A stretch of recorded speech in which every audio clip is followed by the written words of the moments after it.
नमस्कार दोस्तों, आज के हमारे इस वीडियो में हम आपके लिए भगवान भोलेनाथ की एक बहुत सुंदर कहानी लेकर आए हैं। एक समय की बात है, नारद जी कैलाश पर्वत पर भोलेनाथ से मिलने पहुँचे। वहाँ पहुँचकर उन्होंने देखा कि माता पार्वती अकेली बैठी हैं। माता पार्वती को देखकर वो उनके पास पहुँचे और बोले, नारायण नारायण, नमस्कार माता। माता पार्वती ने पूछा, कहिए नारद जी, कैसे आना हुआ? सब कुशल क्षेम तो है? तब नारद जी बोले, माता, इधर से गुजर रहा था तो सोचा आपसे और बाबा महादेव से मिलता चलूं, परंतु बाबा तो दिखाई ही नहीं दे रहे।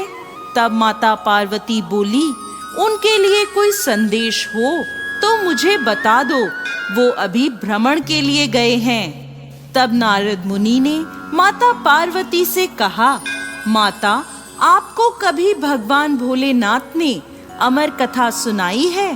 तब माता पार्वती बोली, नहीं, मैंने कभी भी ये अमर कथा नहीं सुनी। नारद मुनि को अपनी अटखेली करने का एक विषय मिल गया। उन्होंने माता पार्वती से कहा, माता, बाबा भोलेनाथ को अमर कथा का वरदान प्राप्त है। यदि कोई भी उस अमर कथा को सुनेगा तो वो अमर हो जाएगा, परंतु बाबा ने आपको ये अमर कथा अब तक क्यों नहीं सुनाई? तब माता पार्वती बोली, ऐसी बात नहीं है नारद, मैंने उन्हें अमर कथा सुनाने को नहीं कहा। वो तो मुझे सुनाना चाहते थे, मैंने ही नहीं सुनी। नारद मुनि माता पार्वती के मन में संशय डालकर वहां से चले गए। तब माता पार्वती ने भगवान भोलेनाथ के आते ही उनसे कहा, मुझे अमर कथा सुननी है। तब भोलेनाथ बोले, देवी, अचानक आपको अमर कथा कैसे याद आ गई? महादेव ने अपनी दिव्य दृष्टि से इस अमर कथा को सुनने की माता पार्वती की तीव्र इच्छा के पीछे का कारण नारद मुनि पता लगा लिया। तब भगवान भोलेनाथ बोले, देवी, अभी संध्या काल है, अमर कथा प्रातः काल सुनते हैं। माता पार्वती मान गई। भगवान शिव ने सोचा, सुबह तक देवी पार्वती सब भूल जाएंगी। लेकिन अगले दिन सुबह सुबह माता पार्वती भोले बाबा के जागने का इंतजार करने लगी। जैसे ही वो जागे, माता बोली, अब सुनाइए अमर कथा।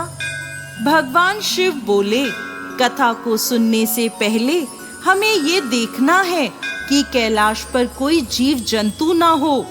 तब भगवान शंकर ने अपने डमरू से भयानक नाद उत्पन्न किया, जिससे कैलाश पर जितने भी जीव जंतु, पक्षी, जानवर आदि थे, वो सभी वहां से भाग गए। शिव जी बोले, देवी, आसपास देखकर ये सुनिश्चित कर लो, कोई जीव या जंतु तो नहीं है।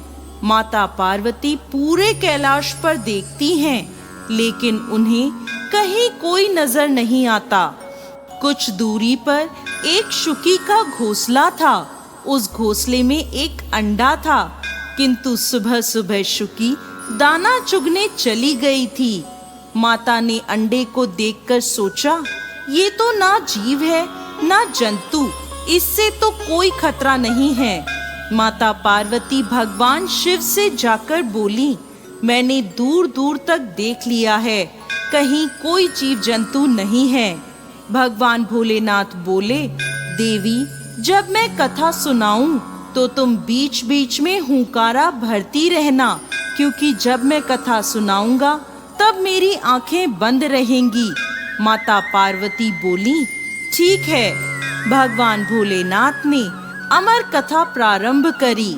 माता पार्वती बीच बीच में हुंकारा भरने लगी। तब अचानक उस शुकी के अंडे में से बच्चा बाहर आ गया। वो भी कथा सुनने लगा। कथा सुनते सुनते माता पार्वती को बीच में ही नींद आ गई। जब उस शुक ने देखा कि माता पार्वती को नींद आ गई है, तो वो बीच बीच में हुंकारा भरने लगा। भगवान शिव की अमर कथा सुनने लगा।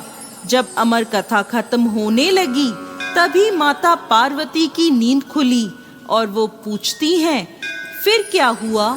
तब भगवान शिव बोले, कथा तो पूरी हो गई। माता पार्वती ने कहा, मुझे तो बीच में ही नींद आ गई थी। अब शिव जी बोले, अगर तुम्हें नींद आ गई थी तो कथा कौन सुन रहा था? बीच बीच में हुंकारा कौन भर रहा था? तभी उनकी नजर